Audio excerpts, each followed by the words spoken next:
La pieza.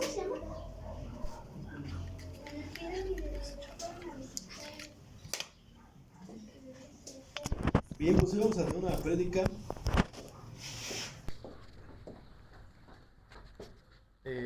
Ya tenía. ¿Ya empezó? No. Bien. Ya tenía tiempo que tenía en mi corazón hacer una prédica acerca de algo de escatología bíblica, del final de los tiempos, pero en aquellos días el Señor puso en mi corazón, mira, ¿para qué les das enseñanza acerca del final de los tiempos? Fue cuando nos metimos, ¿se acuerdan? Con la envidia, la murmuración, el amor, que nos metimos con lo que podría alejarnos de la presencia de Dios, ¿se acuerdan? Pero bueno, hoy el Señor puso en mi corazón, predica acerca del final de los tiempos, ¿sí? Y predica algo de algo importante. Y bueno, la pregunta sería, ¿usted cree que la iglesia va a sufrir persecución o no en estos tiempos finales? Porque es importante saberlo. Hay muchas corrientes teológicas que dicen que la iglesia no va a pasar por persecución, que no va a pasar por dolor, que se la va a llevar así muy tranquilamente. Y hoy vamos a tener un estudio, una prédica acerca de eso, ¿sí? Y bueno, vamos a ver qué nos indica la palabra. Y hoy quiero llevarlo a la palabra de Dios en el libro de Génesis, en el libro de Apocalipsis, perdón. Apocalipsis 12, vamos a ver.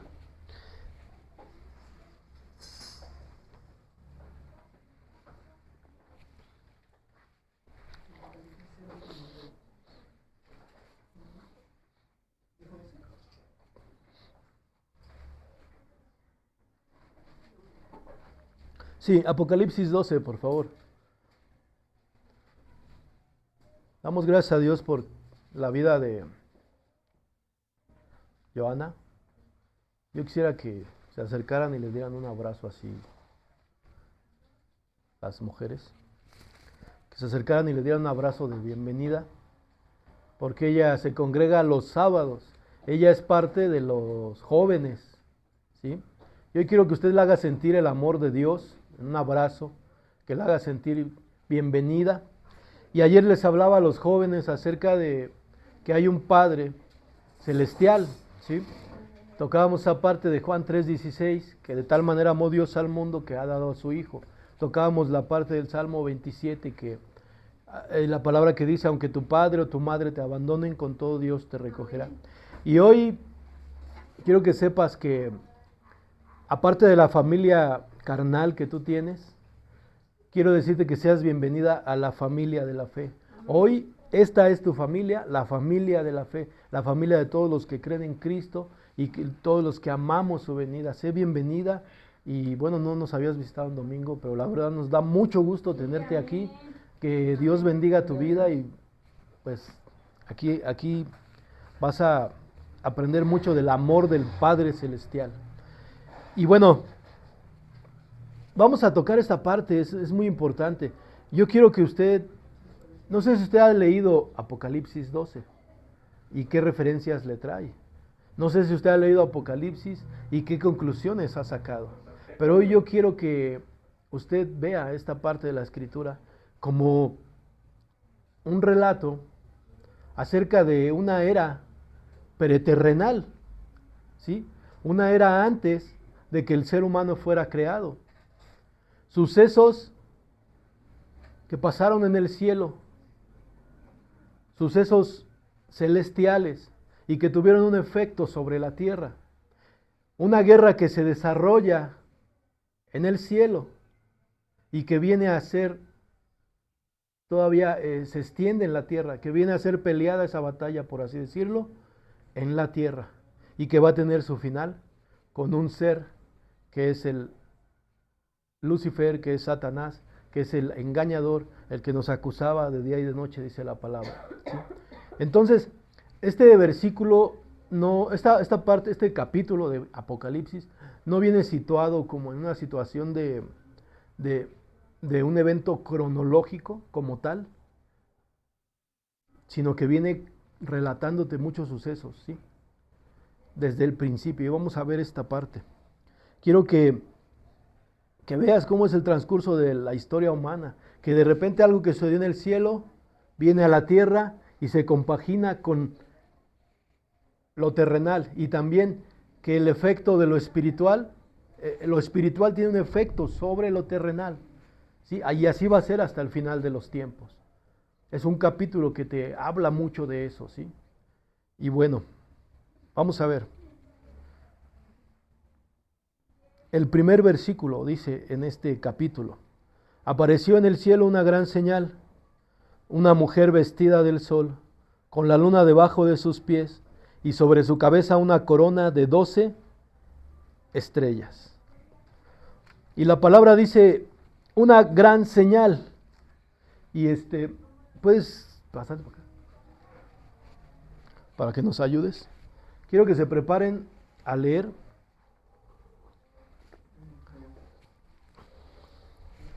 Éxodo 4:9, hermana Fabi. Éxodo 4:9. Va a leer Éxodo 4:9, 4:17, hermano Mario 4:28, 4:30.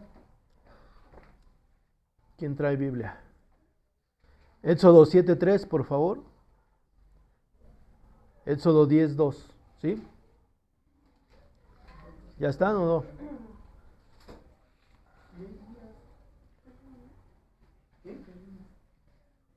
¿Sí? ¿Amén o no?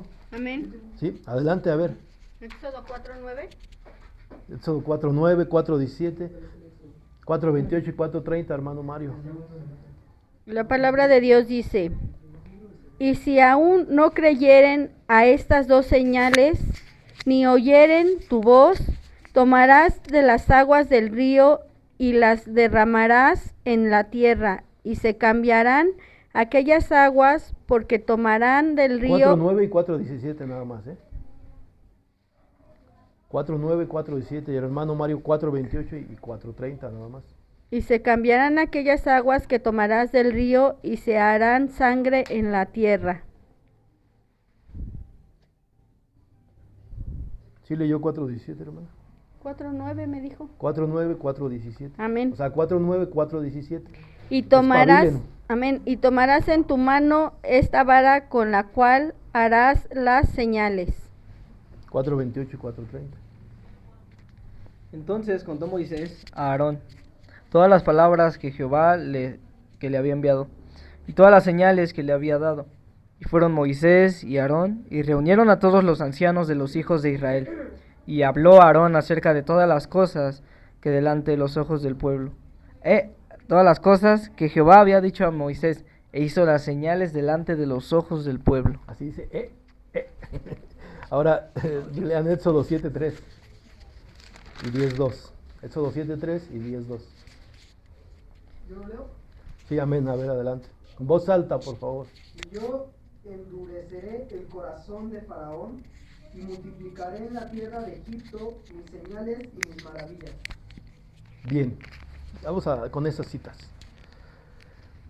La palabra de Dios dice en este primer capítulo, en ese primer versículo de este capítulo: apareció en el cielo una gran señal. Nos está hablando de una mujer vestida del sol. Señal, ¿sí? ¿Qué acaba de decir la palabra ahí? Lo último, veíamos ahí varias señales. ¿Señales de quién? De Moisés. De Moisés. Por medio de Moisés venía el poder de Dios a manifestarse en señales y prodigios. Las señales, que son manifestaciones de eventos que traerían grandes consecuencias, ya sea catastróficas o ya sea de bendición, como la gran señal, como lo que fue el nacimiento de nuestro Señor Jesucristo. Es un evento, fue una señal, ¿sí? Lo que pasó. ¿Cuál fue la señal? ¿Qué podemos ver ahí? Una obra maravillosa de prodigio. Una mujer que es fecundada por medio del Espíritu Santo. ¿Sí? Es una señal de obras, maravillas y prodigios. ¿Ok? Entonces estamos viendo esta parte. Hay una señal. No es que en el cielo haya una mujer ahí, en el cielo flotando y con vestida de sol y con la luna debajo, y que había sobre su cabeza una corona de 2 estrellas, ¿sí? Sino que es una simbología que nos va a mostrar una señal, ¿sí? Y acerca de las señales, como cuando el Señor fue arrebatado al cielo, ascendido al cielo, ¿qué le dijo? Ustedes no tienen parte en estas señales, ¿sí? Como vamos a ver más adelante en Mateo 24, ¿sí? ¿Qué señales habrá de tu venida? Señales, o sea, es decir, cosas que pasan en el mundo y que afectan tu entorno y que también te anuncian lo que está por venir. ¿Sí? Les ponía, bueno, o sea, un ejemplo, tú tienes a tu esposo, lo estás esperando para comer, para cenar, sabes que él a las 9 llega, y si no llega, pues quiere decir que se quedó a trabajar, ¿sí? Aunque tu mente piense otra cosa, ¿verdad? No te pongas ahí de tóxica, no, se quedó a trabajar. Bueno, pero el hecho de que no llegue es señal de que, o tal vez de que algo malo pasó, ¿no? Es un ejemplo vago, pero para que entendamos esta parte de las señales, ¿sí? Ahora, las señales son actos de potencia y prodigios, ¿sí? Del poder de Dios, del dunamis de Dios, ¿sí? Esos son las señales. Prodigios de hechos asombrosos. Son acontecimientos o experiencias que demuestran el poder de Dios, como acabamos de ver en Éxodo, ¿sí? ¿Cuál fue la última cita que leyeron allá? 7:3. ¿Lo pueden leer otra vez, por favor? Éxodo 7:3. Y yo endureceré el corazón de Faraón y multiplicaré en la tierra de Egipto mis señales y maravillas. ¿Qué señales? Obviamente ya sabemos las señales que hizo Dios en Egipto, de poder. Convirtió el mar en sangre. ¿Qué más hizo? La plaga de ranas. Plaga de ranas, de langostas. De los primogénitos. 7 plagas. Las 7 plagas. A través de 7 plagas quebrantó a Egipto por medio de obras y prodigios, ¿sí? Que ni siquiera sus magos pudieron combatir, que ni siquiera sus magos pudieron rechazar. Son señales.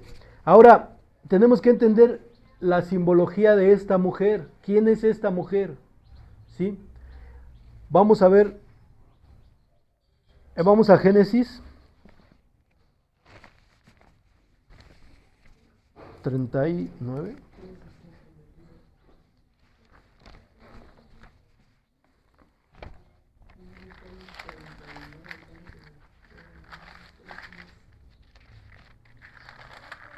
¿verdad? No, Génesis, ahorita le digo.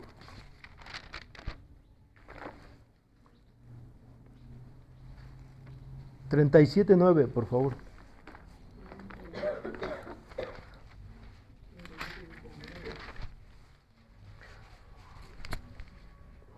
Dice la palabra del Señor.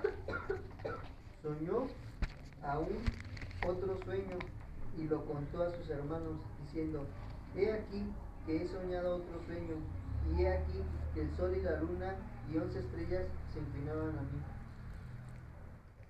Amén. Sigue leyendo, por favor, el 10 también. Y lo contó a su padre y a sus hermanos, y su padre le reprendió y le dijo: ¿Qué sueño es ese que soñaste? ¿Acaso vendremos yo y tú y tu madre y tus hermanos a postrarnos en la tierra ante ti? Ok, puedes ver un poco la referencia, porque la palabra aquí dice, José está soñando y tuvo un sueño y le cuenta a sus hermanos, soñé que aquí el sol y la luna y 11 estrellas se inclinaban a mí, ¿sí? Vamos a Apocalipsis 12:1. Apareció en el cielo una gran señal, una mujer vestida del sol con la luna. Tenemos los dos palabras ahí, sol y luna y 12 estrellas, ¿sí? Y José soñó 11 estrellas que se inclinaban hacia él junto con el sol y la luna, ¿sí? ¿Qué quiere decir esto? Que esta mujer que tú ves en Apocalipsis, de la que habla Juan, el discípulo amado, es Israel, ¿sí? Ahora, los líderes religiosos de la Iglesia Católica, este es su texto base para decir que la María de Guadalupe es esta mujer de la que hablan, ¿sí? ¿Por qué? ¿Qué tiene debajo de sus pies? La Virgen de Guadalupe. ¿Y su manto qué tiene? Estrellas. Estrellas, ¿sí? Ahora, Vamos a usar un poco la lógica elemental. Vamos a leer. Esta mujer, vamos a seguir leyendo. Ahorita vamos a regresar al capítulo. Apocalipsis 12:1. Ya leímos las características de esta mujer, una señal en el cielo. Estando encinta, clamaba dolores de parto y en la angustia del alumbramiento. También apareció otra señal en el cielo, aquí un dragón escarlata que tenía 7 cabezas, 10 cuernos, en sus cabezas 7 diademas, y con su cola arrastraba la tercera parte de las estrellas. Y el dragón se paró frente a la mujer que estaba para dar luz a fin de devorar a su hijo tan pronto como naciera. Bien. Por esto también los católicos dicen que ella, que la Virgen es, o la imagen que ellos tienen es esta mujer, porque se paró el dragón a devorar al hijo. ¿Cuál hijo? Que tuvo la Virgen María, que no se llamaba Guadalupe, ¿sí? Es María. Ahora, recordemos que en aquellos tiempos no había apellidos, no había dobles nombres. Eso de Guadalupe se lo sacaron de la manga aquellos españoles para poder someter al pueblo, ¿sí? Para poder generar una empatía con las mujeres de aquella época. Bueno, y dice la palabra aquí que ella dio a luz a un hijo varón que regirá con barra de hierro todas las naciones, que este hijo fue arrebatado para Dios y su trono, obviamente es Jesucristo. La mujer huye al desierto donde tiene lugar preparado por Dios para que ahí la sustenten por 1260 días. 1260 días, entre 360 nos da 3 años y medio, ¿sí? 1260 días. Por 3 años esta mujer es protegida. ¿En qué momento María tuvo que irse a refugiar al desierto durante 3 años y medio? En ninguna parte en la Biblia hay registro de esto, ¿sí? Bien. Ahora, vamos a la lógica.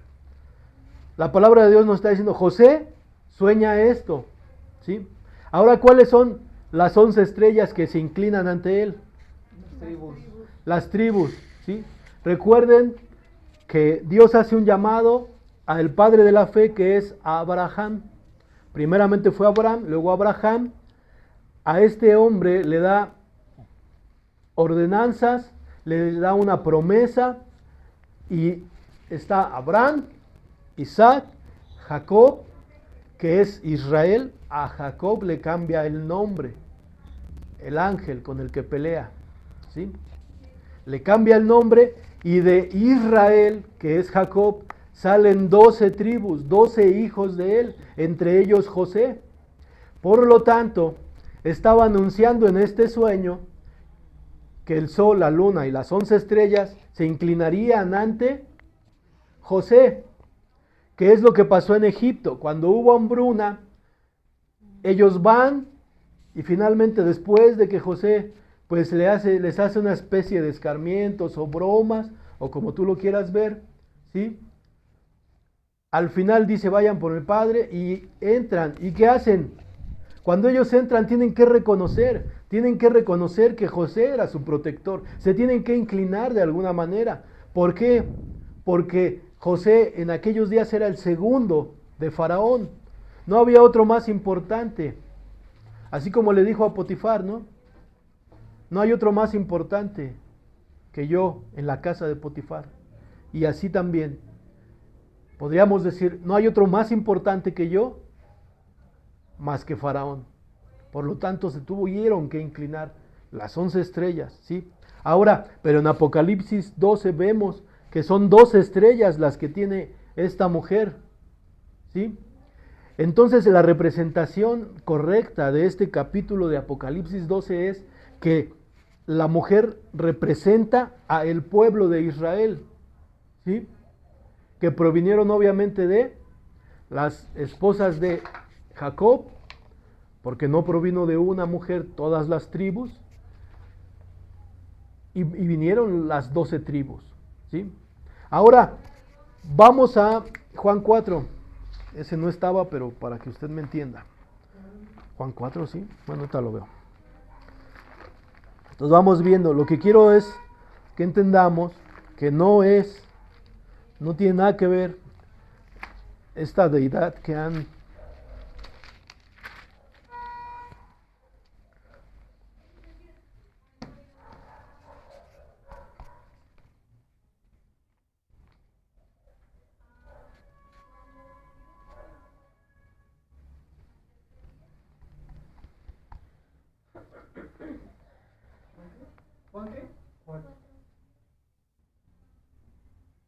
Bien, todos conocemos esta parte de la mujer samaritana. Bueno, no todos, nada más los que estudian la palabra de Dios. Ay, los que no, pues ya les tocará estudiarlo, ¿vale? En casa. Hay un diálogo entre Jesucristo y una mujer samaritana que va a sacar agua al pozo, ¿sí?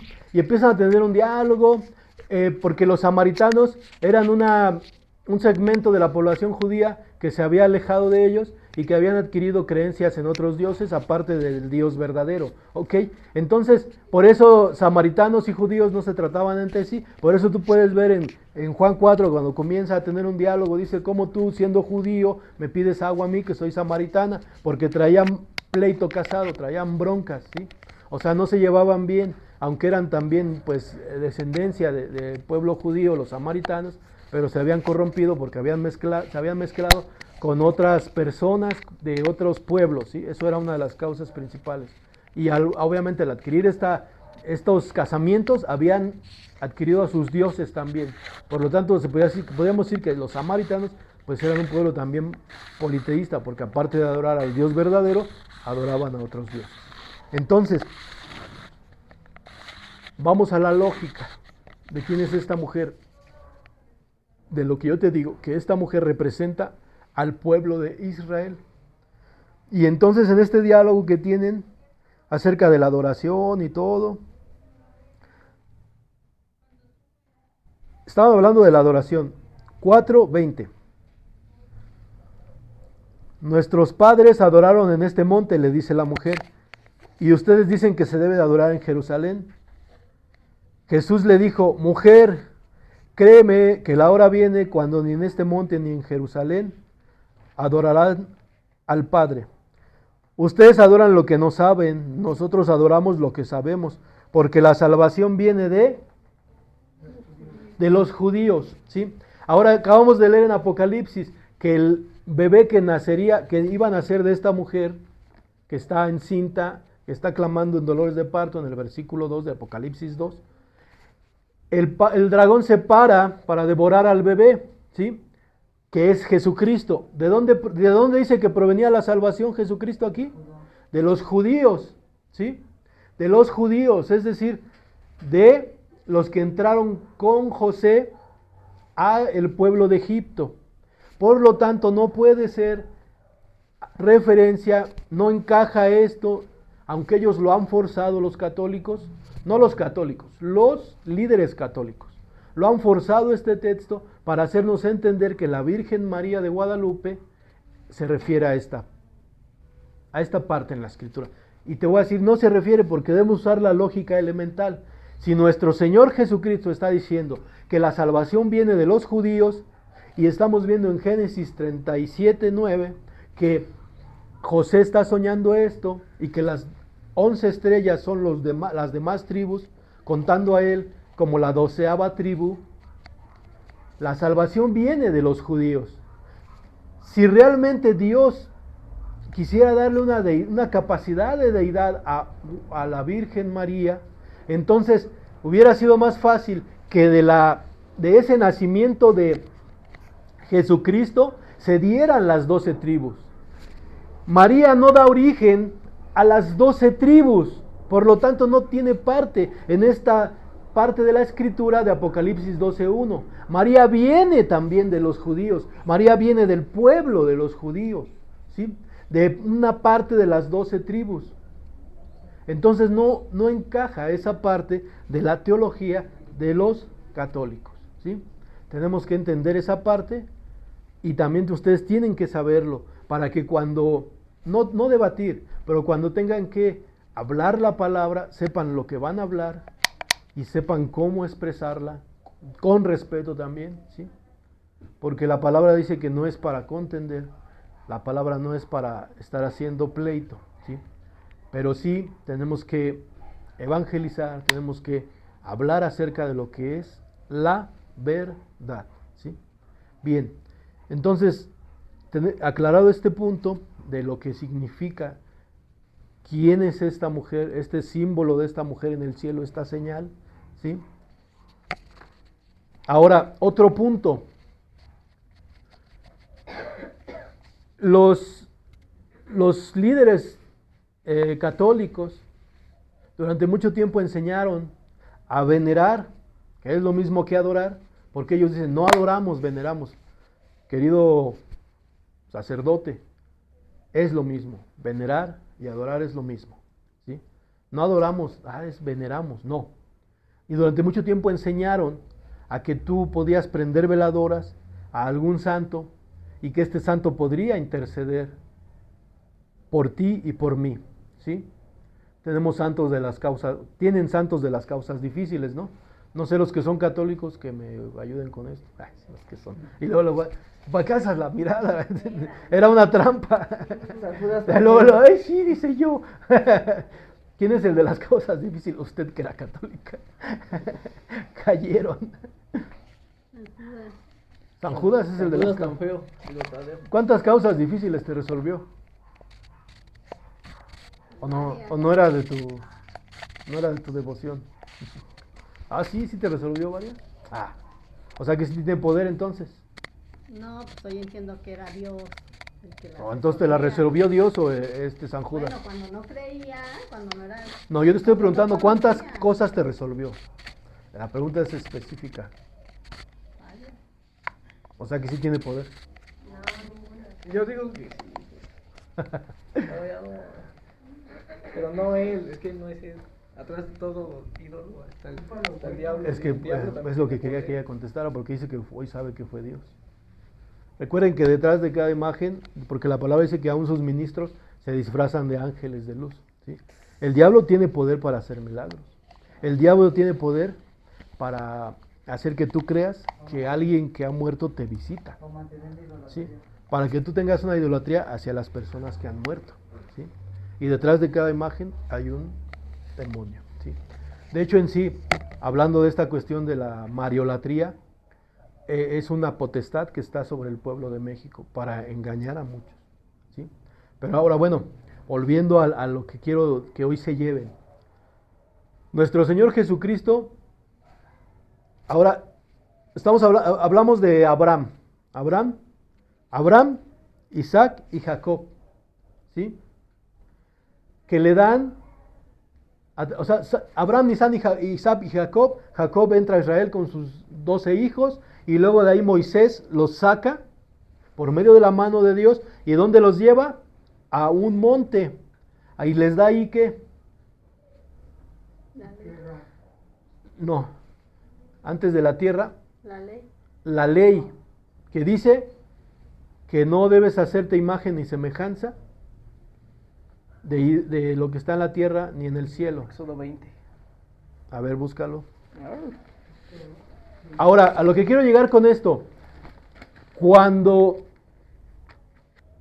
a Abraham se le presenta Dios y le dice, sal de tu tierra, de tu parentela, de Ur de los Caldeos, porque Ur de los Caldeos era un pueblo politeísta, adoraban a muchos dioses. En la investigación que hice, al menos tenían 300 dioses, ese pueblo. ¿Sí? Ahora, ¿por qué saca a Abraham de Ur de los Caldeos? Porque no quería que se contaminara con la idolatría que había ahí. Ahora, si tú investigas el mundo secular, o sea, el mundo que no es cristiano, que se dedica a investigar cuestiones de religiones y todo eso, tiene denominado a Abraham como el padre de la fe y como el fundador del monoteísmo, ¿sí? Perdón, nosotros lo tenemos como el padre de la fe y ellos le dicen que es el fundador del monoteísmo. ¿Qué significa monoteísmo? La adoración a un solo Dios, la creencia en un solo Dios. Acabamos de ver que Jesucristo le dice a la samaritana que la salvación debía y va a venir de los judíos. La fundación de esta, se puede decir, si le quieres decir religión, la hace Dios mismo, a través del llamado de Abraham, a través de que le da las tablas de la ley a Moisés y todas las leyes, a través del libro de Levítico, y entre ellos lo más importante es amar al Señor tu Dios con todo tu corazón, con todas tus fuerzas y con toda tu mente y alma. Y a ver, vamos a ver el mandamiento. Dice, yo soy Jehová tu Dios que te saqué de la tierra de Egipto, de casa de servidumbre. No tendrás dioses ajenos delante de mí. Dame un segundo. ¿Está en Éxodo 20, hermana? ¿Éxodo 20 está? Éxodo 20.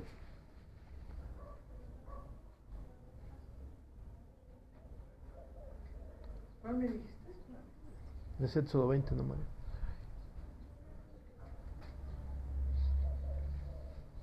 ¿Cuál? Éxodo 20.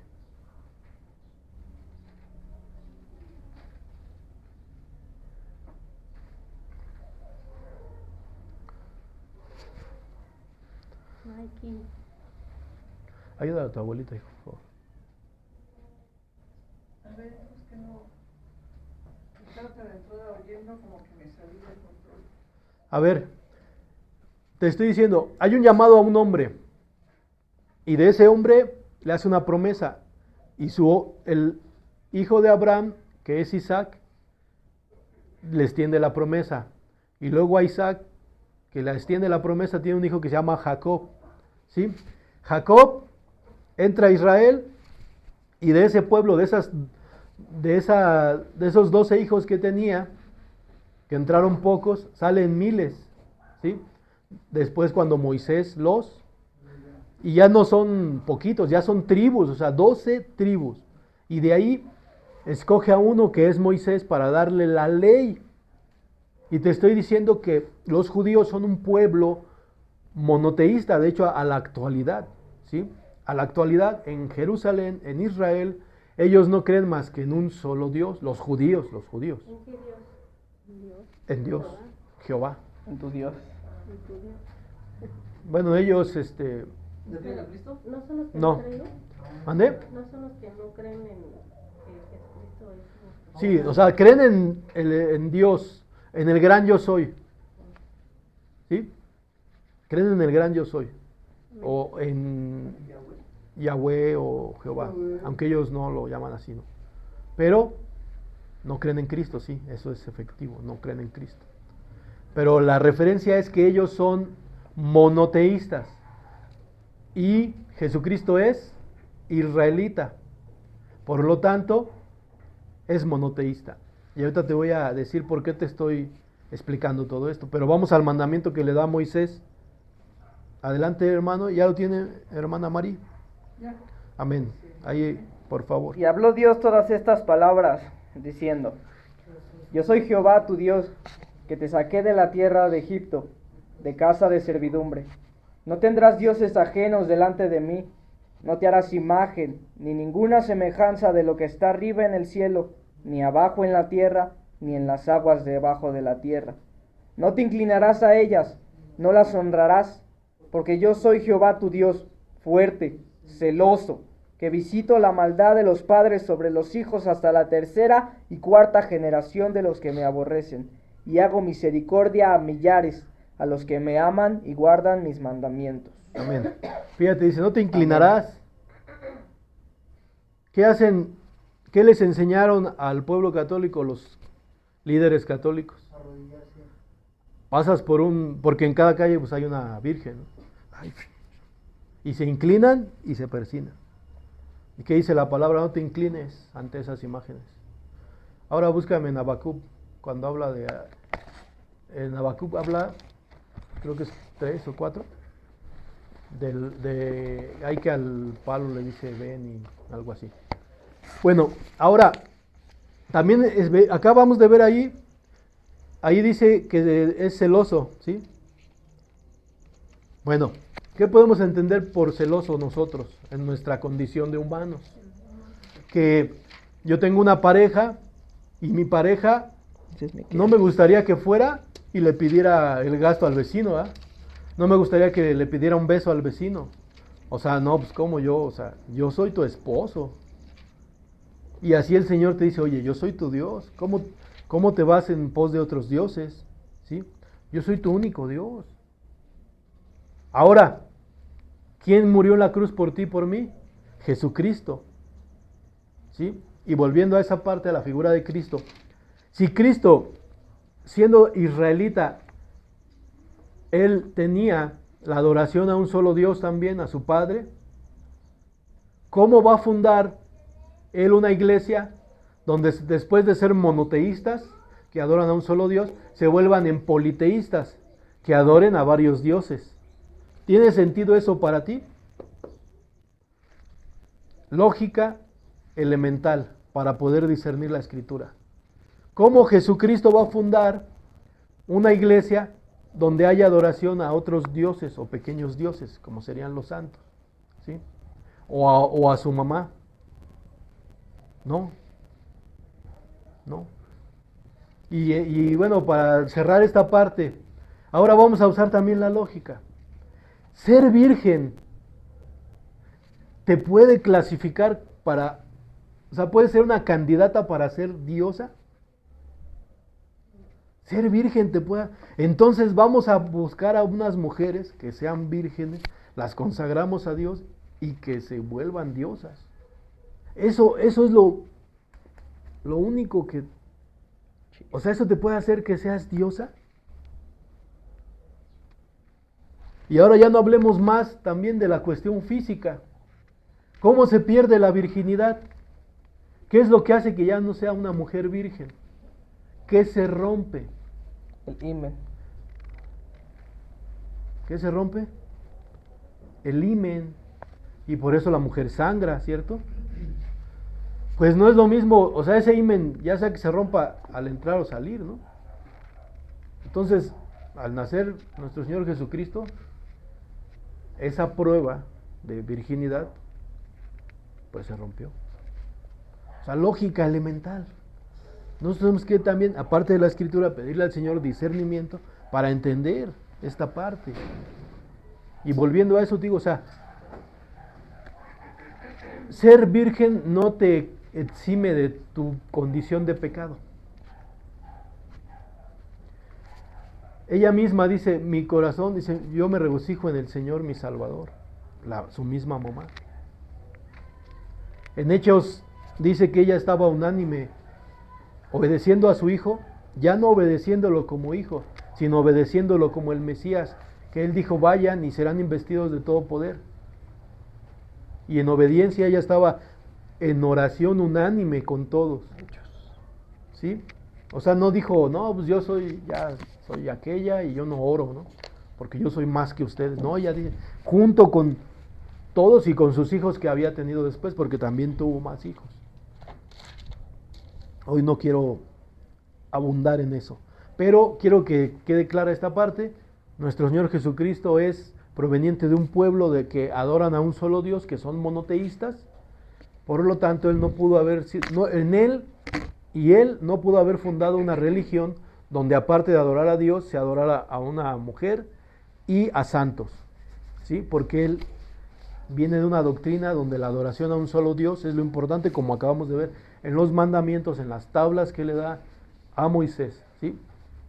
Y la otra parte que te dije también, no la olvides, no vienen de María las 12 tribus, por lo tanto no puede hacer referencia a las 12 estrellas del versículo 1 de Apocalipsis a María, ¿ok? Bueno, habiendo aclarado esto, ahora la palabra, vamos a entrar a nuestro tema, que es si la iglesia pasará por pruebas, por tribulación, por persecución.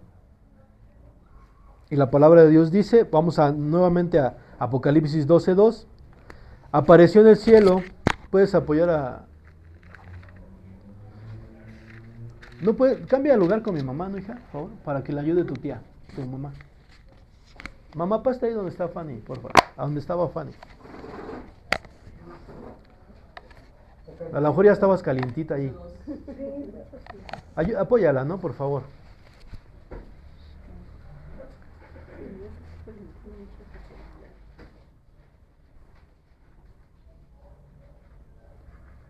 Bien. Apocalipsis 12:1, ¿ya están ahí? Amén. La palabra de Dios dice, apareció en el cielo una señal, una gran señal, dice, una gran señal, una mujer vestida del sol, con la luna debajo de sus pies y sobre su cabeza, y una corona de 12 estrellas. Esta mujer estaba encinta, clamaba con dolores de parto en la angustia del alumbramiento. Bien, vamos a Miqueas, por favor. El Señor hace referencia, y Mateo 24 también, el Señor hace referencia a los dolores de parto, ¿sí?, de esta mujer. Nos está anunciando que esta mujer va a dar a luz. Abajo ya vimos que da luz a un varón que regirá las naciones con vara de hierro. Pero vamos a nuestra enseñanza acerca de los dolores de parto. Vamos a Miqueas, por favor.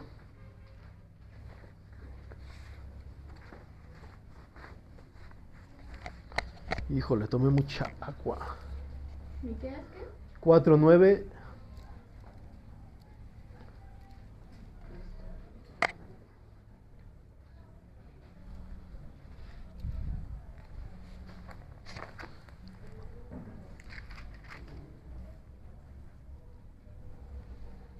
Bien, vamos a leer. Y Miqueas 4, aquí vamos a ver otra referencia a los dolores de parto.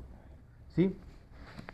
En aquel día, Miqueas 4:6, por favor, disculpen. ¿Ya todos están? Miqueas 4:6.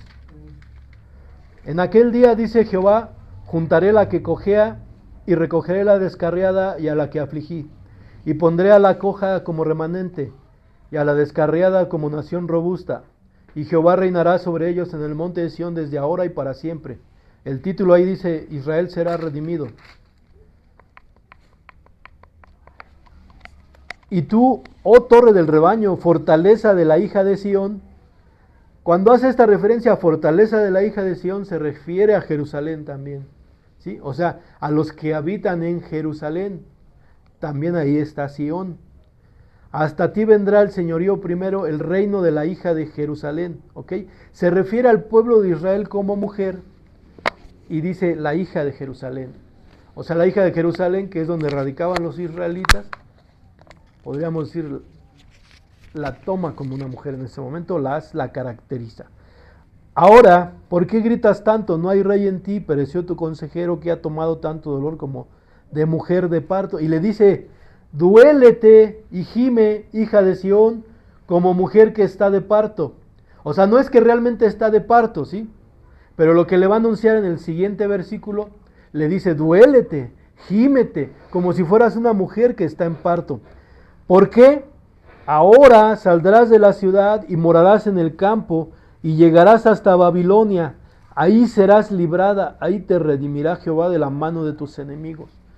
Se refiere a cuando ellos son llevados cautivos por el imperio babilonio por mano de Nabucodonosor, ¿sí?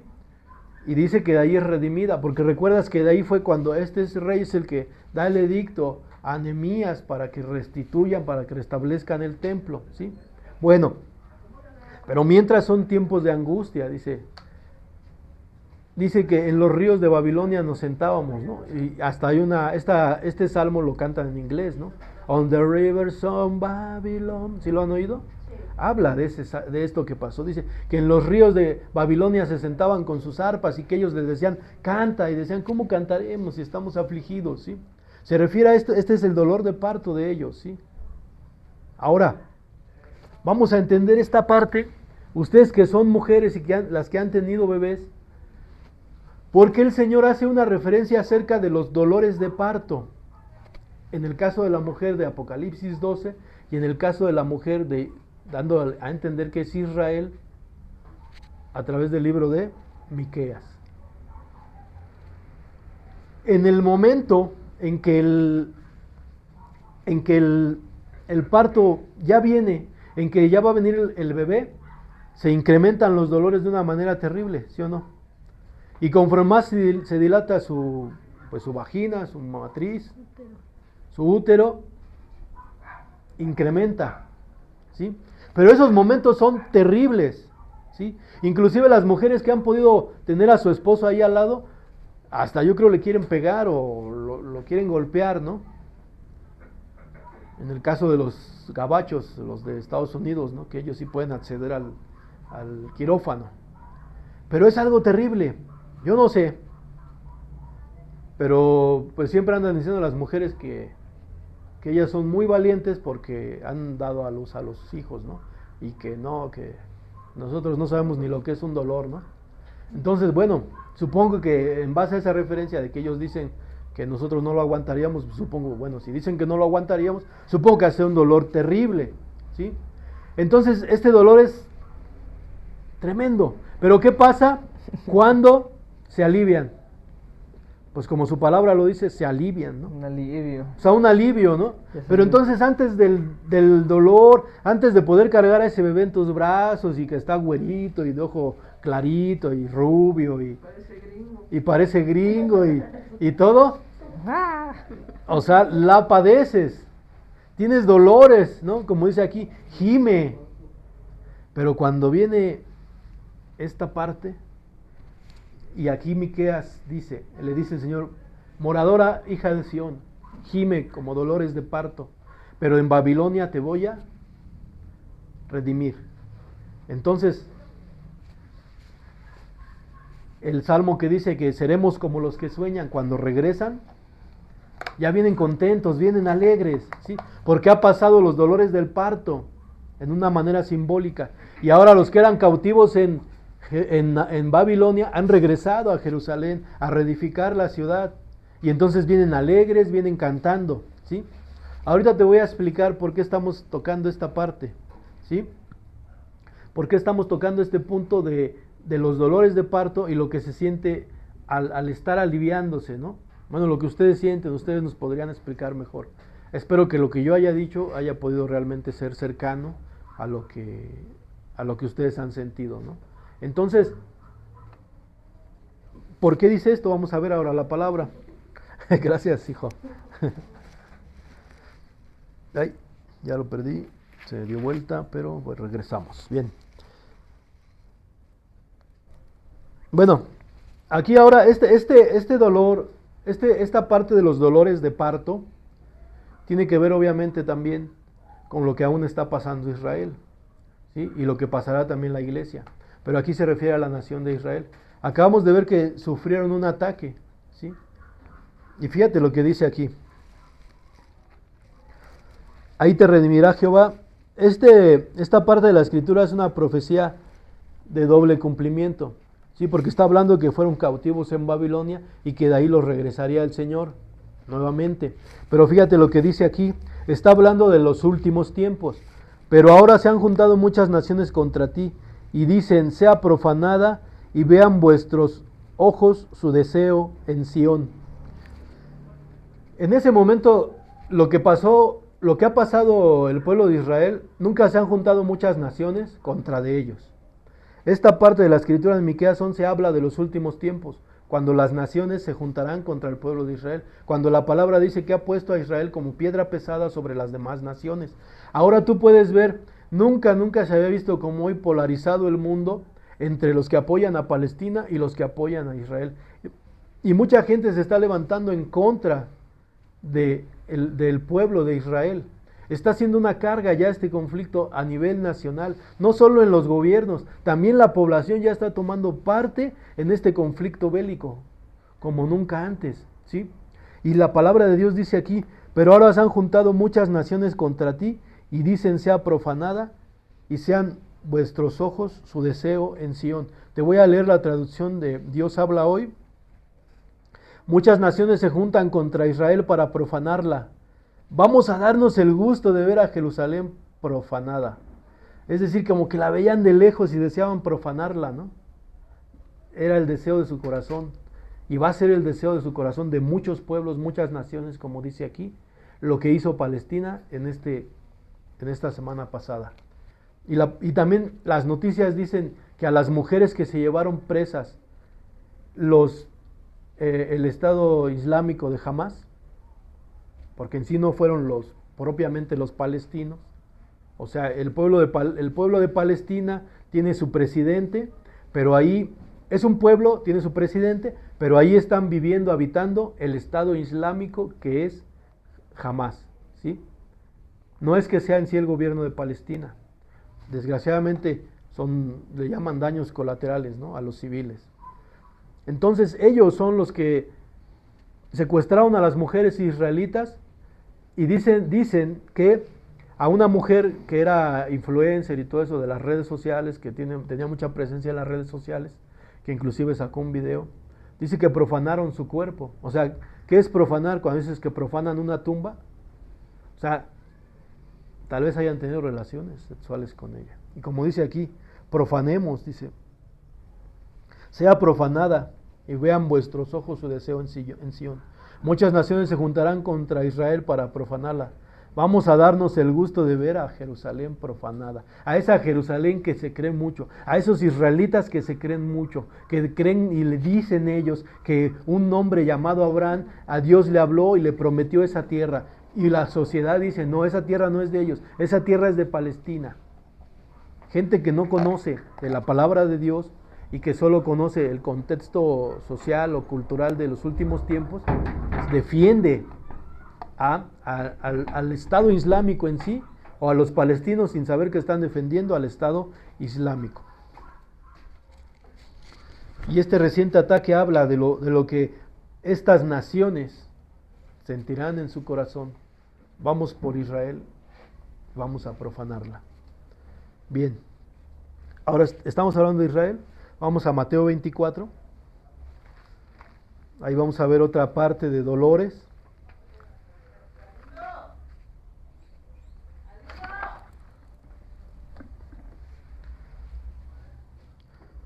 No vamos a poder terminar la prédica hoy, pero bueno, para aquí 8 días vamos a terminarla. Todavía me faltan cosas, pero vamos a cerrar esto. La iglesia pasará por persecución. Mateo 24. Te voy a leer, te voy a meter un poco al contexto. Tú mantén tu vista en Mateo 24:1. En Mateo 23:37 dice la palabra de Dios: Jerusalén, Jerusalén, que matas a los profetas y apedreas a los que te son enviados. ¿Cuántas veces quise juntar a tus hijos como la gallina junta a sus polluelos debajo de las alas y no quisiste? He aquí vuestra casa os es dejada desierta, porque os digo que desde ahora no me verán hasta que digan bendito el que viene en el nombre del Señor. El Señor está lanzando un lamento sobre Jerusalén. Está lanzando endechas, o sea, lamentos, tristeza. Dice, oh Jerusalén, cuántas veces quise redimirte, restaurarte, juntarte como la gallina junta a sus polluelos. Porque lo que le van a preguntar los discípulos es terrible. Porque la forma, quiero que entiendas algo aquí, como te he dicho, métete a la escritura y vívela y gózala. Y fíjate lo que dice la palabra en Mateo 24. Cuando Jesús salió y se iba, se acercaron sus discípulos para mostrarle los edificios del templo. Respondiéndole él les dijo, ¿ven todo esto? De cierto os digo que no quedará piedra sobre piedra que no sea derribada. Dos cosas. El templo tenía que ser destruido porque se iba a levantar un templo. No es posible que haya dos templos, ¿sí?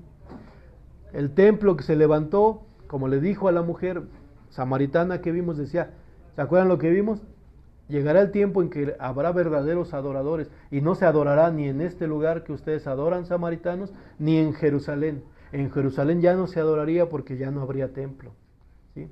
Sino el Señor levantará adoradores en espíritu y en verdad. Y ahora Amén. usted es el templo de Cristo, ¿sí?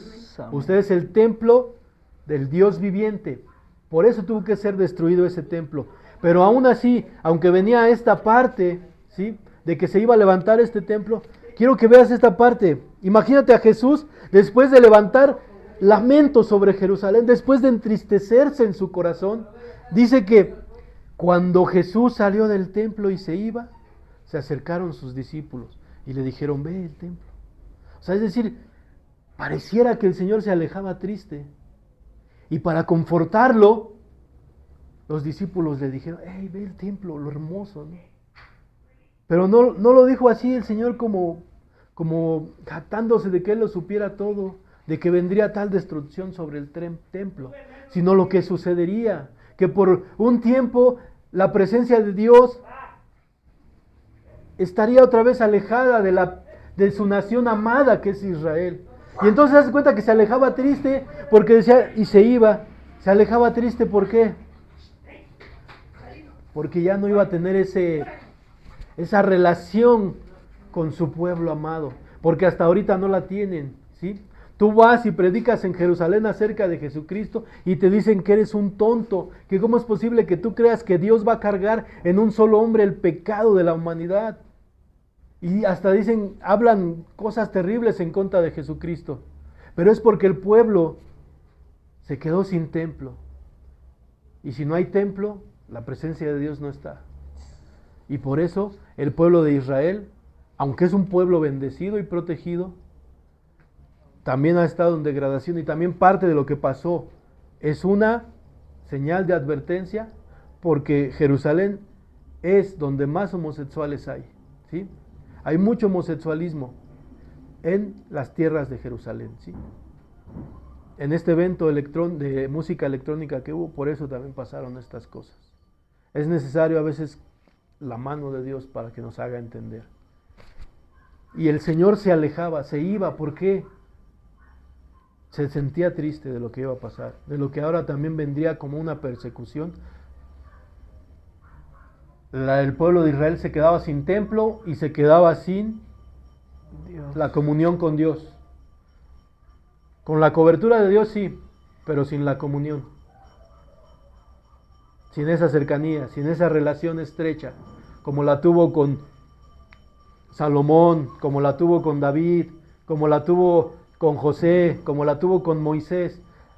Desde los tiempos en que fue el último rey, no se ha levantado una relación entre Dios y un hombre, por ejemplo, como Juan el Bautista, el último hombre humano, en su parte humana, con el que Dios tuvo una relación fue con Jesucristo. Pero el pueblo israelita del día de hoy no se ha levantado un hombre con el que Dios hable, con el que Dios le ministre. Ellos solo tienen la ley, solo tienen la Torah, en eso basan toda su religión, toda su creencia de Dios, pero no tienen la comunión con Dios. No saben que Cristo murió por ellos y que Él se ha convertido en su sumo sacerdote de todo aquel que en Él cree, y que no se pierde aquel que cree en nuestro Señor Jesucristo. Entonces, esta parte de que dice que se iba, por lo que habría de venir, y ahora vamos a seguir leyendo. Y gózate, hermano, porque sabes, tú tienes esa relación con Dios, si tú quieres, si tú eliges. Amén. Porque como te decía, cuando el Señor entró, cuando el Señor muere y se rasga el templo, Él entra como sumo sacerdote, porque Jesucristo es rey y sacerdote. Y Él entra como sumo sacerdote. Y entonces por eso tú puedes elevar tu oración y decirle: Cristo, tú no necesitas a ningún ser humano que haya muerto, a ningún santo, por más que haya vivido una vida de piedad, para que tú puedas elevar una oración a tu Dios. Tú lo único que necesitas es creer en el Cordero de Dios que quita el pecado del mundo, en aquel que murió por ti en la cruz para la salvación de tu alma, la redención de tus pecados, el perdón de tus pecados, y la palabra dice que también te reconcilió por medio de la cruz. Fuimos reconciliados con Dios por medio de Cristo Jesús. Efesios 2 dice que no es por nuestras obras, es por gracia, porque Dios así ha querido que todo aquel que cree en el Hijo de Dios, en el enviado de Dios, en Cristo Jesús, tenga la salvación de su alma y no se pierda. Y tú no necesitas nada más, porque Cristo es el sacerdote que ministra y que intercede por ti y por mí, y al que tú le puedes pedir: Señor Jesucristo, hoy te pido, ayúdame en esta angustia, en esta tribulación. Tú no necesitas nada más. Y bueno, sigamos leyendo. Y dice la palabra 24:3: y estando él sentado en el monte de los olivos, los discípulos se acercan diciendo: dinos cuándo serán estas cosas, y qué señal habrá de tu venida y del fin del siglo. Les está diciendo 24:2 que no quedaría piedra sobre piedra. 23:39 les dice: bendito el que viene en el nombre del Señor. Les digo que desde ahora no me verán hasta que digan: bendito el que viene en el nombre del Señor. Y en el 3 los discípulos preguntan: ¿qué señales habrá de esta destrucción del templo y de tu venida, de lo que tú estás diciendo? Respondiendo Jesús les dijo: miren que nadie los engañe, porque vendrán muchos en mi nombre. Porque vendrán muchos en mi nombre, diciendo: yo soy el Cristo, y a muchos se engañarán. Oirán de guerras y rumores de guerra. Miren que no se turben, porque es necesario que todo esto acontezca, pero aún no es el fin. Porque se levantará nación contra nación, reino contra reino, habrá pestes, hambres, terremotos en diferentes lugares. Y todo esto será principio de dolores. Entonces los entregará a tribulación y los matarán. Y seréis aborrecidos de todas las gentes por causa de mi nombre. Muchos tropezarán entonces y se entregarán unos a otros, y unos a otros se aborrecerán. Muchos falsos profetas se levantarán y engañarán a muchos. por haberse multiplicado la maldad, el amor de muchos se enfriará. Es decir, principio de dolores, dice la palabra de Dios.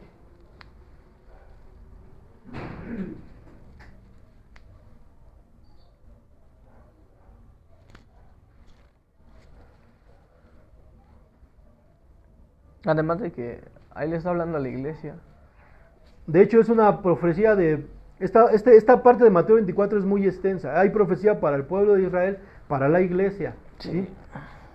Pero el día de hoy hablamos de la iglesia. ¿sí? Y...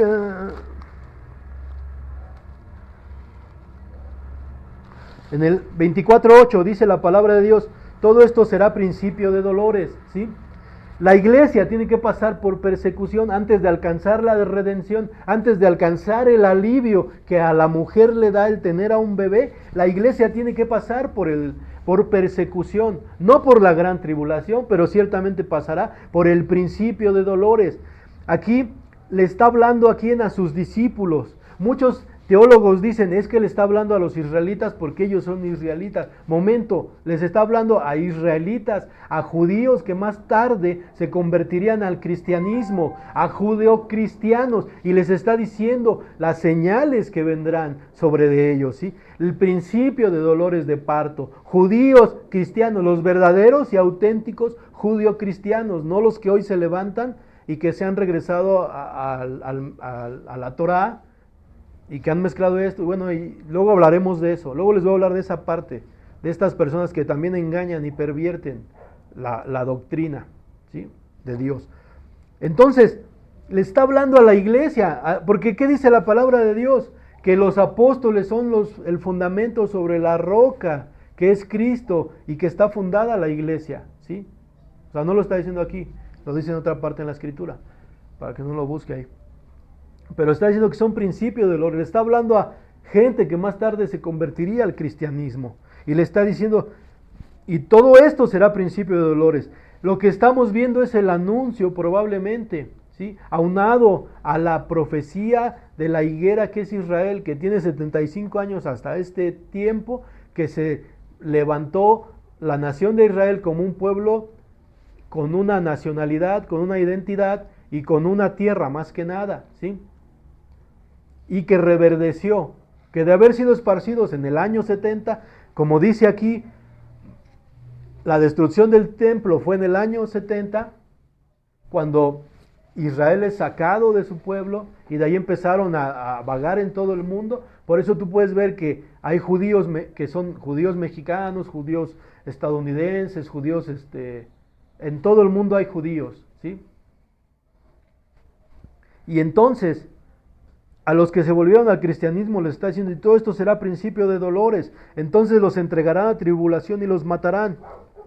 Estos son eventos colectivos que anuncian el fin, pero todavía no es el fin, anuncian el fin. Las guerras, los rumores de guerras, lo que se levanta nación contra nación, las pestes, faltan las hambres, ¿sí? Terremotos en varios lados los hemos tenido, pero cuando venga esto será más duro. Y recuerden, son rumores de guerra. Muchos dicen que ahorita ya viene la tercera guerra mundial. No, la tercera guerra mundial no va a venir, ¿sí? Lo que está sucediendo es que para que el anticristo tome posesión del control mundial, todo esto tiene que suceder. Toda la sociedad tiene que estar loca, como te digo y te dije hace rato. La sociedad ya está tomando parte en este conflicto de Palestina e Israel, bueno, de los islámicos, del Estado Islámico e Israel, ya está tomando parte. Pero, Como nunca antes, hoy se ha subido publicaciones a favor y en contra. así como lo leímos en Mateo 24, no viene cronológicamente, siendo que primero sea la persona que se llama Cristo y después se escuchan los rumores de guerra. Que si viene primero el anticristo y luego los rumores. No, Porque así lo dice la palabra. no, ¿dónde? Y muchos, por ejemplo, dicen, respondiendo Jesús les dijo, mirad que no se engañen, porque vendrán muchos en mi nombre diciendo yo soy el Cristo, y a muchos se engañarán. Y ya después dice, y oréis de guerras y rumores de guerras. Mirad que no os turbéis porque es necesario que todo esto acontezca, pero aún no es el fin. Se puede decir que primero se puede decir que vendrán muchos diciendo que ellos son el Cristo o el anticristo en este caso. ¿No? No. No sé si se oye en la transmisión, pero el hermano está diciendo que está haciendo una pregunta acerca de lo que dice aquí, porque vendrán muchos en mi nombre diciendo yo soy el Cristo y a muchos se engañarán.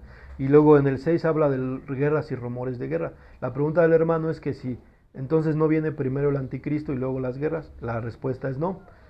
Dice, porque vendrán muchos en mi nombre, diciendo muchos en mi nombre. El anticristo va a ser uno solo para empezar. Lógica elemental, tenemos que usar. Dice, vendrán muchos en mi nombre diciendo yo soy el Cristo y a muchos se engañarán. Bueno, ahora vamos, yo te voy a llevar aquí a Hechos. Oye. Porque esto de que se anunciaban ungidos no es nuevo.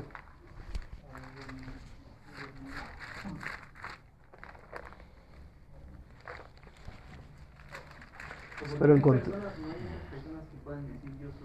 Está acá. Acuérdate de que Cristo significa ungido, enviado. Entonces o sea, no es, o sea, tú concibes la figura de Cristo como lo que ya conoces, como aquel que dio la vida por ti y que anunció la salvación, que el reino de los cielos se ha acercado. Pero aquí hablamos de falsos enviados, falsos ungidos. Espérame, te voy a leer esta parte.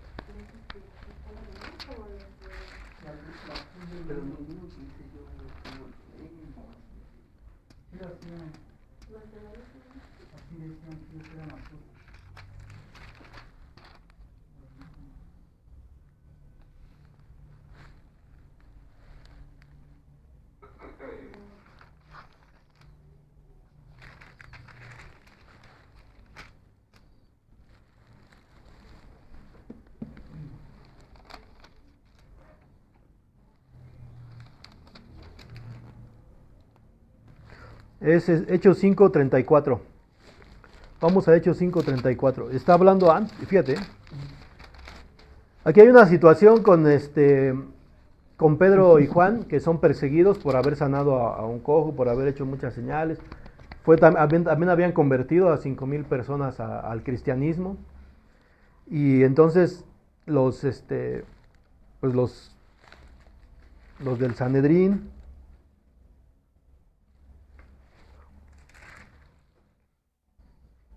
los saduceos, no lo busque, yo se lo leo. Hechos 4. Hablando ellos del pueblo, vinieron sobre los sacerdotes con el jefe de la guardia del templo y los saduceos, resentidos de que enseñase al pueblo y anunciaban a Jesús la resurrección de los muertos. El conflicto escala, hay varias situaciones, y entonces en Hechos 5:34, la palabra de Dios dice, bueno, vamos a seguir, te lo voy a leer desde el 32, léalo desde el 32. Nosotros somos testigos suyos de estas cosas, y también el Espíritu Santo, el cual ha dado Dios a los que le obedecen. Ellos oyendo esto se enfurecían y querían matarlos. Entonces, levantándose en el concilio un fariseo llamado Gamaliel, doctor de la ley, venerado de todo el pueblo, mandó que sacasen fuera por un momento a los apóstoles. Y luego dijo esto: miren, varones israelitas, mirad por vosotros que lo que vais a hacer respecto a estos hombres, porque antes de estos también se levantó Teudas, diciendo que él era alguien. Es decir, aún antes de Cristo se levantaron personas que decían que ellos eran alguien, algún enviado de Dios, ¿sí? Esto no es nuevo. A este se unió un número como de 400 hombres, pero él fue muerto y todos los que le obedecían fueron dispersados y reducidos a nada. Después de este se levantó Judas el Galileo en los días del censo y llevó en pos de sí a mucho pueblo.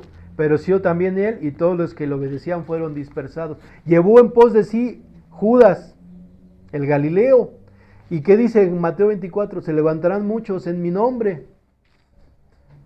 ¿Sí? Ahí te explica perfectamente esa parte. Que aún antes de Cristo ya había personas que se levantaban como falsos enviados. Y todos los que le obedecían fueron dispersados. Y ahora os digo, apártense de estos hombres y déjenlos. Porque si esta obra es del hombre, se va a desvanecer igual que con estos dos hombres. Pero si es de Dios, perseverará. Y esta parte nos explica esto. Es maravillosa la escritura, ¿no? Amén, hermano Mau. Espero haber disipado la duda. Y qué bueno que preguntó. Muy bien. No debemos de quedarnos con las dudas. Bueno, seguimos leyendo. Estábamos hablando de esta parte. Ahora yo le quiero comentar. Vimos en Apocalipsis 12, ¿sí? Yo le estoy hablando que esto es un evento entre el cielo y la tierra, ¿sí? Vamos a ver dos batallas. Apocalipsis 12, vamos a regresar. No vamos a terminar hoy. Vamos a tener que decirle al hermano que regrese más tarde. Ni siquiera podemos entrar al tema de que sufriremos persecución. Apenas es la introducción, ¿no? No, es que bueno, vamos a... Seguimos en el Génesis.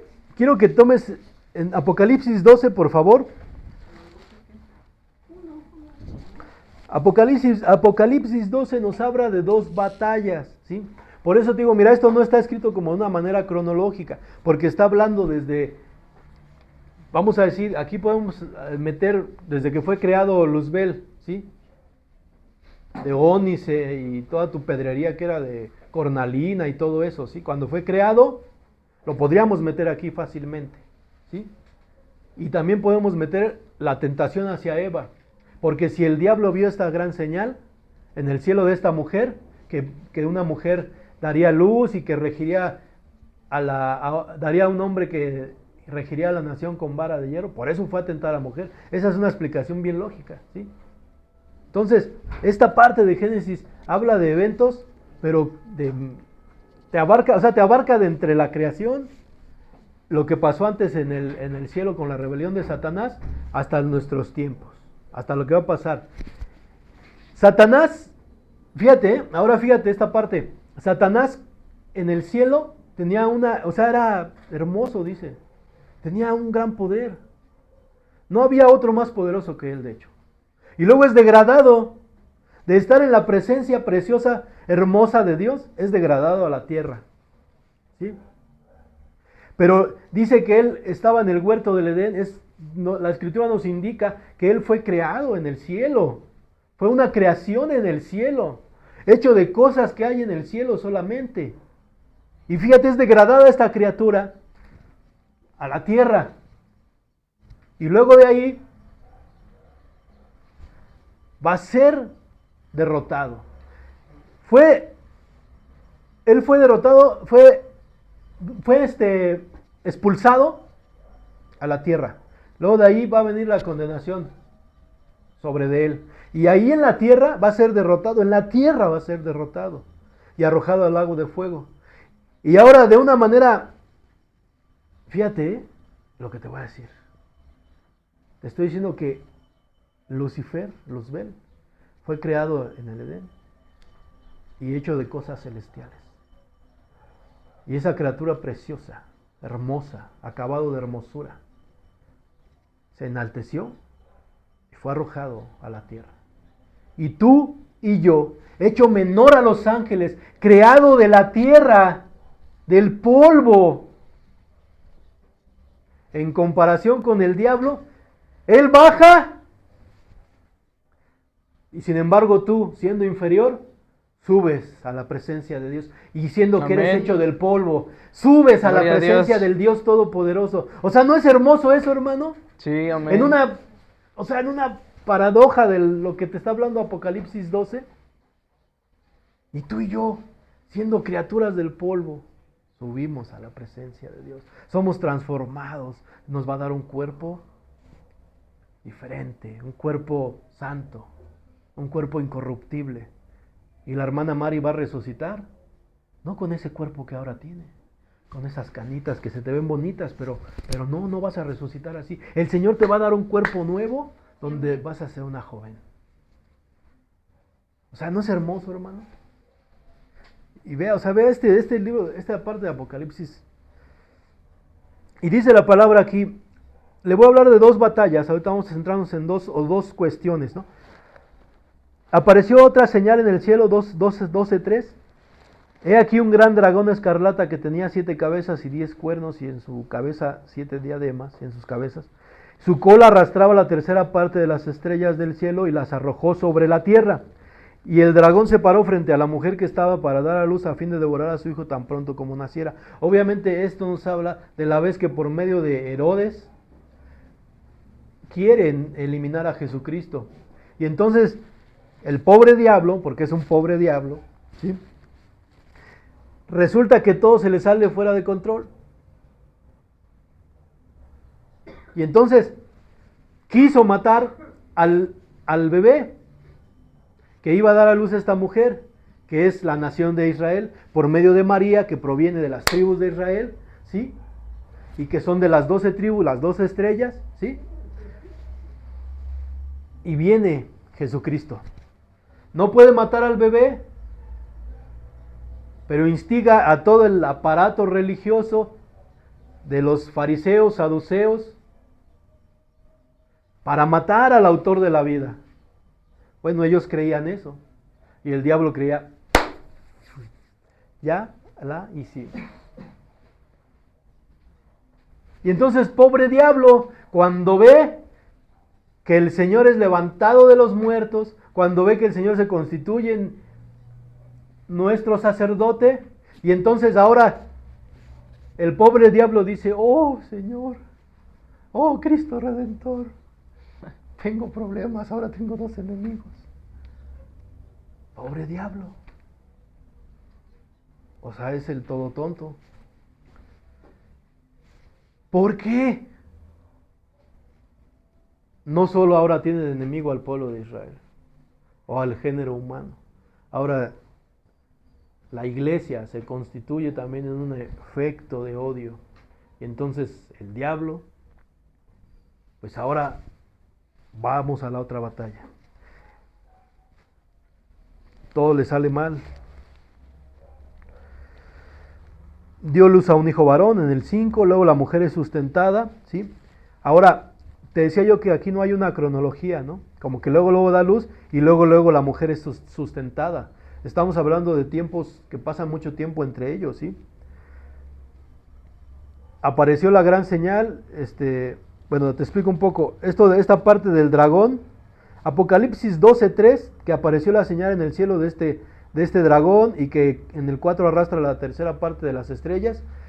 Entre el verso 1 y 2 de Génesis capítulo 1, cuando dice que en el principio creó Dios los cielos y la tierra. Y luego pasa y dice, pero la tierra estaba desordenada y vacía. Este evento de este dragón que es arrojado a la tierra está entre esos 2 versículos de Génesis 1 y 2. ¿Sí? Porque dice que en el principio creó Dios los cielos y la tierra. Los cielos, Dios es perfecto, Dios no crea cosas desordenadas y vacías. Crea, lo hace bien, pero este evento cataclísmico, estelar, ¿sí?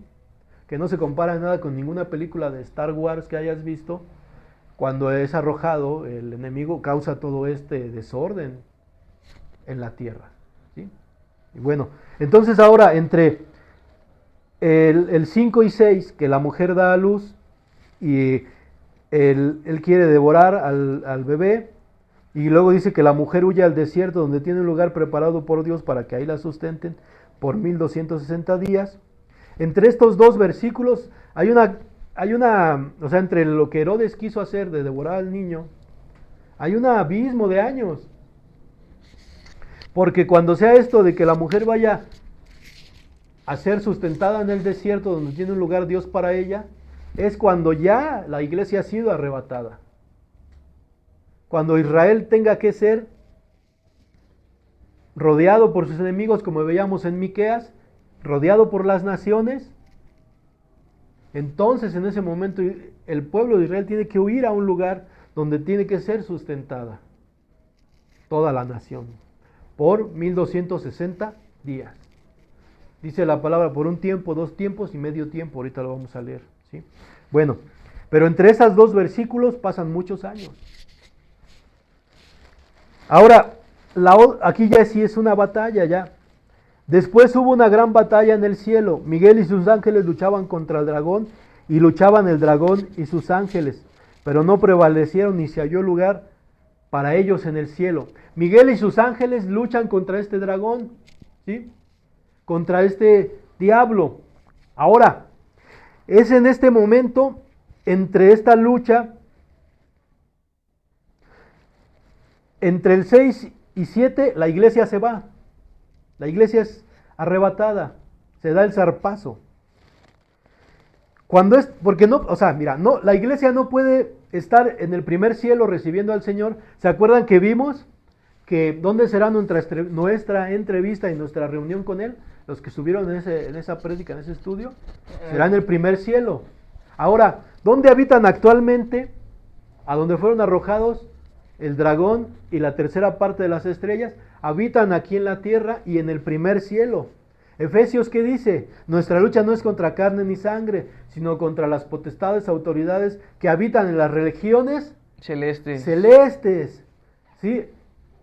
Ya luego también vamos a hablar que eso es lo que dicen que son los ovnis, todos los avistamentos. Pero bueno, habitan en las regiones celestes, ¿sí? Ahorita ellos tienen un control, pueden estar ahí. Y es ahí donde explica esto. En el 10, entonces oí una gran voz del cielo que decía, ahora ha venido la salvación, el poder y el reino de nuestro Dios, porque ha lanzado fuera al acusador de nuestros hermanos, el que acusaba delante de nuestro Dios día y noche. Es decir, él ahí en el cielo acusa, en el primer cielo, acusa a los santos de día y de noche, ¿sí? Pero la palabra nos está diciendo en esta guerra, fue lanzado el gran dragón, la serpiente antigua que se llama Diablo y Satanás, en cual engaña al mundo entero. Fue arrojado a la tierra y sus ángeles fueron arrojados con él.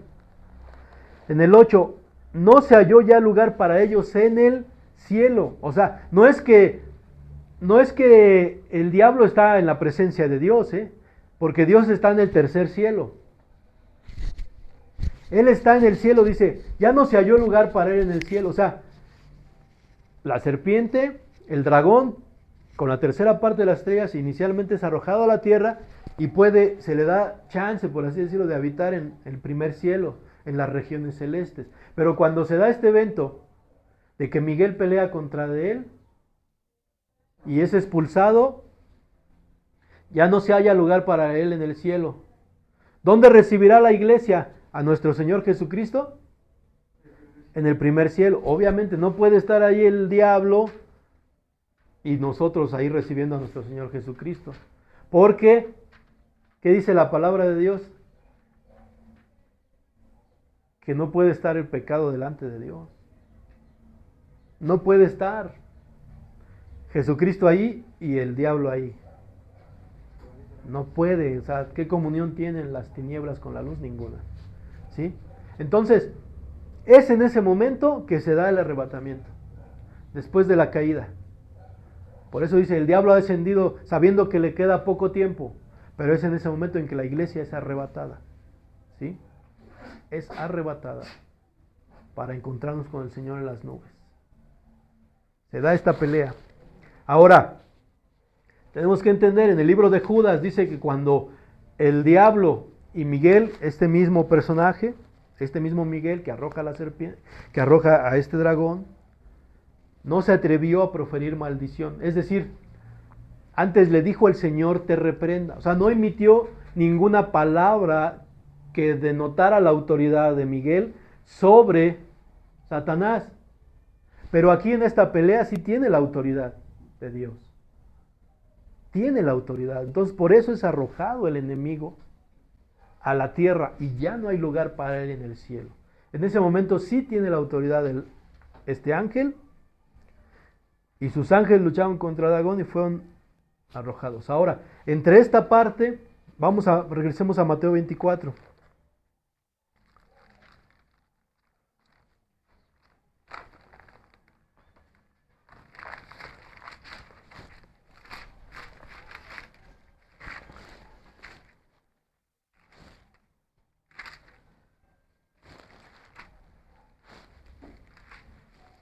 Por favor, preparen Hechos 8.1, por favor. Mateo 24. Ya leímos el contexto de todo esto. Ya vimos en qué momento la iglesia va a ser arrebatada. Ya vimos lo que significa esta mujer y una especie de eventos que van pasando, no cronológicos o no muy cercanos, sino que hay espacios de años entre cada evento. Acabamos de leer, el Señor está refiriendo a judíos que más tarde se constituirían en la iglesia, y no solo en la iglesia, sino en los fundamentos. Oirán de guerras, rumores de guerra, miren que todo esto no acontezca, se levantará nación contra nación, reino contra reino. Todo esto será principio de dolores, ya entendimos aparte de los dolores. Entonces los entregarán a tribulación y los matarán y serán aborrecidos de todas las gentes por causa de mi nombre. Muchos tropezarán entonces y se entregarán unos a otros, y unos a otros se aborrecerán. Muchos falsos profetas se levantarán y engañarán a muchos, y por haberse multiplicado la maldad, el amor de muchos se enfriarán. Mas el que persevere hasta el fin, este será salvo. Hasta aquí, hermanos, hasta el 13, le habla a la iglesia de Dios, le habla a todos los cristianos. Ustedes van a pasar por todas estas pruebas, los van a entregar, los van a matar por mi nombre. Muchos incluso serán engañados porque se levantarán falsos profetas, mas el que persevere hasta el fin, este será salvo. A partir del 14 empieza la gran tribulación y será predicado este evangelio del reino. Aquí ya no está la iglesia en esto que está hablando, en todo el mundo para testimonio de todas las naciones, y entonces vendrá el fin. Bien, ahora vamos a Hechos 8:1, porque la iglesia es solo una. La paz de Dios, hermana. La iglesia es una sola, ¿sí? La iglesia no está dividida en épocas. ¿Qué dice la palabra en Hechos 8:1? Y Saulo consentía en su muerte. En aquel día hubo una gran persecución contra la iglesia que estaba en Jerusalén, y todos fueron esparcidos por las tierras de Judea y de Samaria, salvo los apóstoles. Listo. Hubo una gran persecución ¿contra quién? Contra la iglesia.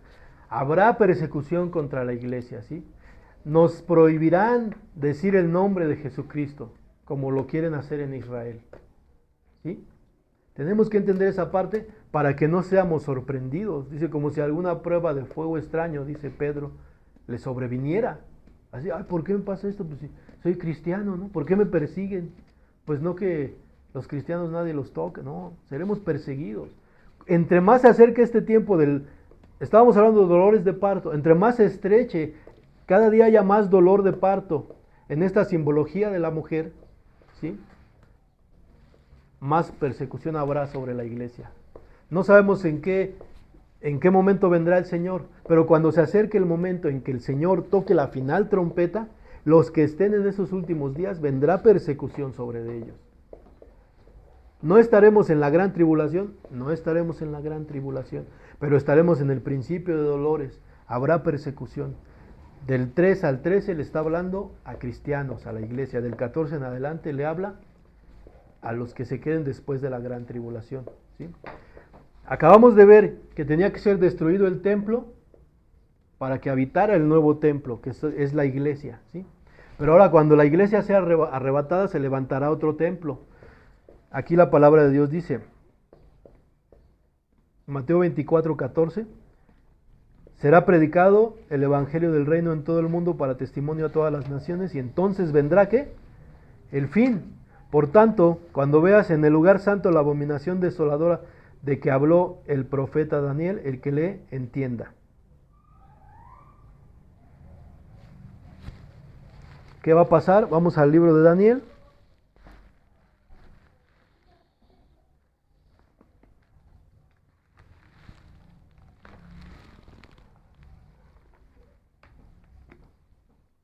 Daniel 9:27.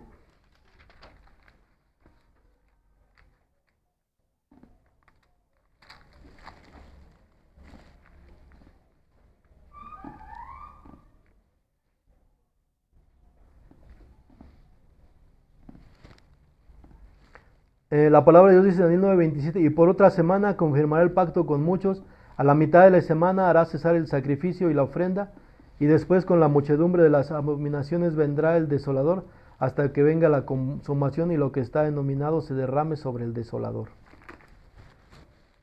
Esa es una parte. 11:31.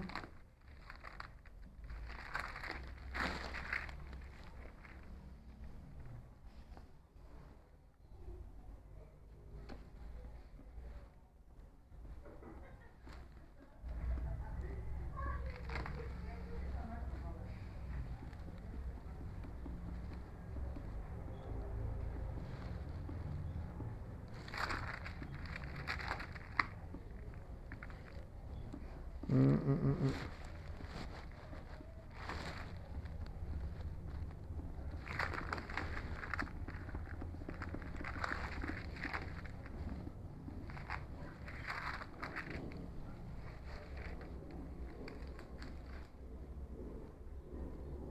Aquí está, es este. Sí, es 11:31. Y se levantará de su parte tropas que profanarán el santuario, la fortaleza, y quitarán el continuo sacrificio y pondrán la abominación desoladora. ¿Sí?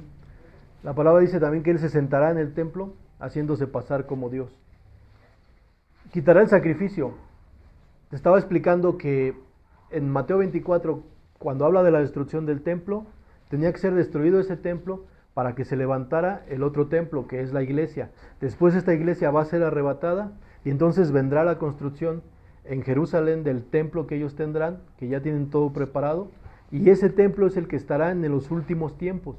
Para esos tiempos ya no estará la iglesia, y en ese tiempo es cuando vendrá la abominación desoladora. Veíamos ahorita en Daniel que hablaba de las semanas, que a la mitad de las semanas hará cesar el sacrificio. Recuerden que habrá un acortamiento, porque cuando toquemos la profecía de las 70 semanas de Daniel, habla de estos últimos tiempos, ¿sí? Que serán 7 años, pero que como pudimos ver ahora en Apocalipsis, que la mujer es sustentada por 1260 días, te da la mitad de estos 7 años, que son 3 años y medio. La palabra de Dios dice que si Dios no tuviera misericordia, y por eso acortó los tiempos, para que venga esta abominación desoladora en los últimos tiempos, ¿sale? Pero la iglesia va a pasar por la persecución. Del Mateo 24, del 3 al 13, nos habla de eso, ¿sí? Porque le está hablando a judíos que más tarde se convertirían al cristianismo. Entonces la iglesia va a pasar. Acabamos de leer en Hechos, que dice, ¿lo puedes volver a leer, por favor? En Hechos 8:1, la palabra de Dios nos indica ahí, dice, y en aquellos días hubo gran persecución sobre la iglesia. La iglesia ha seguido creciendo y ha habido persecución. Tenemos, hay persecución en Corea, no dejan que haya cristianos. En China no dejan que haya cristianos. Aquí en nuestro país, en lo que pasó en la matanza en Chiapas, en Michoacán, en algunas partes no dejan que haya cristianos. Sí hay persecución, pero como te decía, cuando venga el momento de que esta simbología de una mujer aliviándose se alivie, para que tú y yo alcancemos el alivio de estar en la presencia de Dios en el rapto, vamos a pasar por los dolores, por los principios de dolores. No estaremos en el final, pero sí estaremos en el principio. Y bueno, vamos a dar por terminada esto, no pudimos cerrar, pero la semana que viene cerramos sobre esto, ¿vale? Y bueno, yo quiero nada más que se vaya hoy con una reflexión. La palabra de Dios dice en Mateo 24 igual, que como en los tiempos de Noé, así será la venida de nuestro Señor Jesucristo. Había dos tipos de personas en aquella época. Los que no creyeron y vino el diluvio y se los llevó. Pero hubo uno que dijo, me voy a preparar, voy a hacer el arca. Iglesia, prepárate. Sé tú como Noé, prepárate, porque los tiempos como los de Noé están a punto de consumarse, vendrá el Señor. Y nosotros tenemos que estar preparados, tenemos que tener aceite en nuestras lámparas, tenemos que estar haciendo nuestro vestido con las acciones justas de los santos, como dice la palabra en Apocalipsis.